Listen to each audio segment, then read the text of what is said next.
जय श्री राम दोस्तों महाबली हनुमान जी को शायद ही कोई होगा जो ना जानता हो। हनुमान जी श्री राम जी के परम भक्त और शिव जी का अवतार हैं।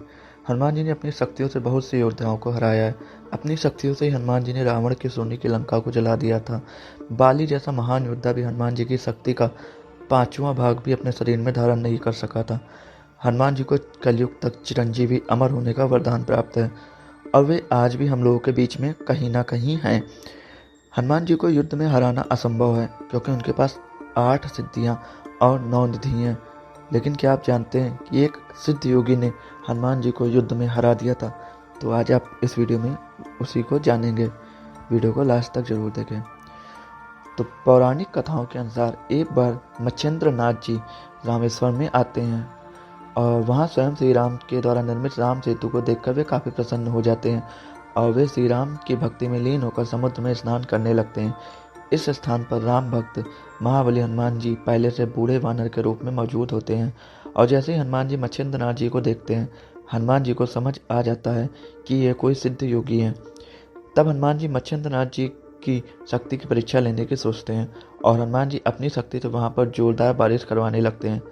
जब जोरदार बारिश का मच्छिंद्र नाथ जी पर कोई प्रभाव नहीं पड़ता, तब हनुमान जी अपने बूढ़े वानर के रूप में वहां पर स्थित एक बड़े से पहाड़ को खोदने लगते हैं और जब मच्छिंद्र नाथ जी एक बूढ़े वानर को पहाड़ पर प्रहार करते हुए देखते हैं, तब मच्छिंद्र नाथ जी उस बूढ़े वानर से कहते हैं कि हे वानर, क्या तुमको ये नहीं पता कि प्यास लगने पर कुआं नहीं खोदा जाता?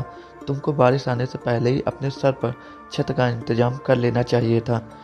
यह सुनकर वो बूढ़ा वानर मच्छिंद्र नाथ जी से कहता है कि हनुमान जी से श्रेष्ठ और शक्तिशाली योद्धा इस पूरे संसार में कोई भी नहीं है और कुछ समय तक मैंने भी उनकी सेवा की थी, जिससे प्रसन्न होकर हनुमान जी ने अपनी शक्ति का कुछ हिस्सा मुझे दे दिया था।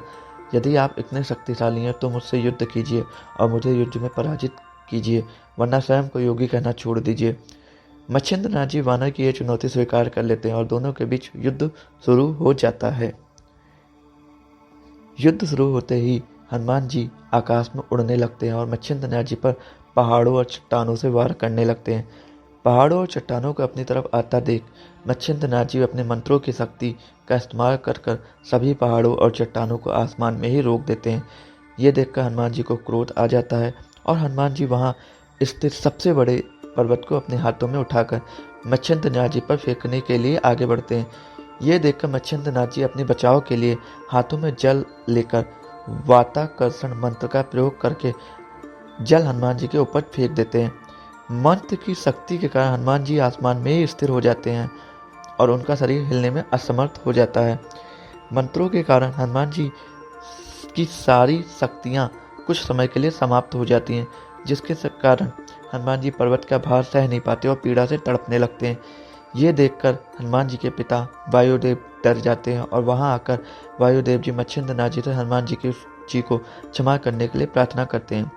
वायुदेव की प्रार्थना सुनकर मच्छिंद्र नाथ जी हनुमान जी को मंत्रों से मुक्त कर देते हैं।